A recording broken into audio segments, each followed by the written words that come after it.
ঠিক আছে, তাকবীর অনেকে আছে যে অনেকে প্রশ্ন করতে পারে হুজুর আপনার তাকবীর কত তারিখ থেকে কত তারিখ পর্যন্ত করব, এমনকি তাকবীরটা কি আস্তে পর্যন্ত চলে করবো, এমনকি অনেকে প্রশ্ন করে কোন ওয়াক্ত থেকে কোন নামাজ থেকে কোন নামাজ পর্যন্ত আমরা তাকবীরটা করবো, এরকম অনেকে প্রশ্ন আসতে পারে কি আসা না প্রশ্ন আসে না। প্রশ্নটা হচ্ছে যে আপনার 9 তারিখ ফজর থেকে, কবে থেকে 9 তারিখ ফজর থেকে 13 তারিখ আসর পর্যন্ত, কথা বুঝতে হবে।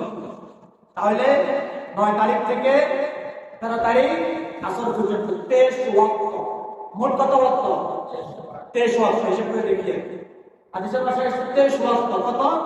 23 ওয়াক্ত নামাজ, বিশেষ করে পুরুষদের জন্য প্রত্যেক ফরজ নামাজের পর জোরে জোরে তাকবীর বলা ওয়াজিব।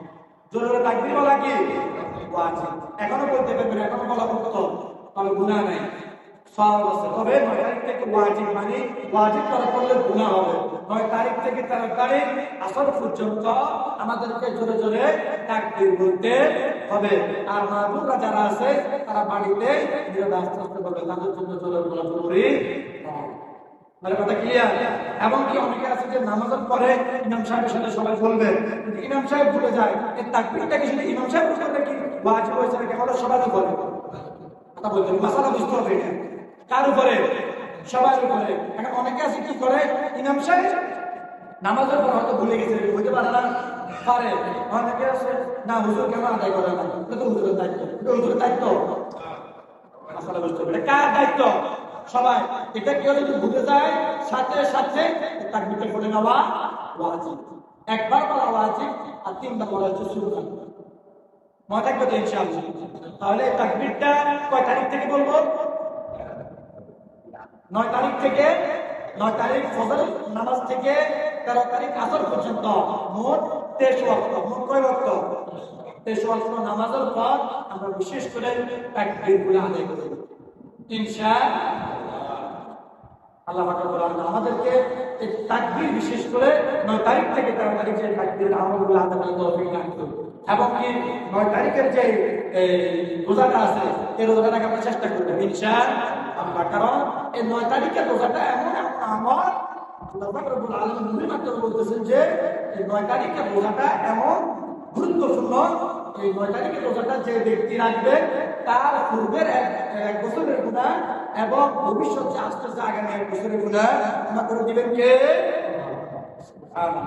আমরা বিশেষ করে এখন রাখতে পারতেছি, পারি নাই, তবে 9 তারিখে রোজা রাখবো তো ইনশাআল্লাহ।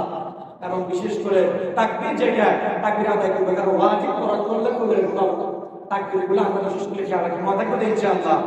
বেশি বেশি আসা যাওয়া হাঁটা চলায় আল্লাহ রাসূল সাল্লাল্লাহু আলাইহি ওয়াসাল্লাম যাওয়ার একটা সাহাবায়ে কেরামরা কি করতেন, জোরে জোরে তাকবীর পড়ার জন্য বাজারে ঘাটে যাইতেন।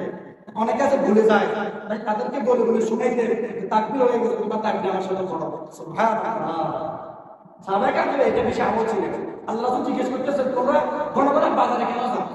সাহাবায়ে কেরামরা বলতেছেন যে হে আল্লাহ রাসূল, আমরা বাজারে এই জন্য বেশি বেশি যাই কারণ এই তাকবীরের আমলটা করে কেউ না আমরা।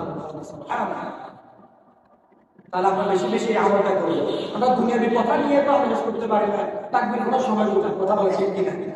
আমাদের সমাজ এখন এরকম না, এরকম আমরা এটা করবো না ইনশাআল্লাহ। তাহলে তাকবীরটা আমরা মাথা থাকবো তো 9 তারিখ থেকে আপনার 13 তারিখ পর্যন্ত আসর পর্যন্ত 23 ওয়াক্ত নামাজ আমরা তাকবীর দিব।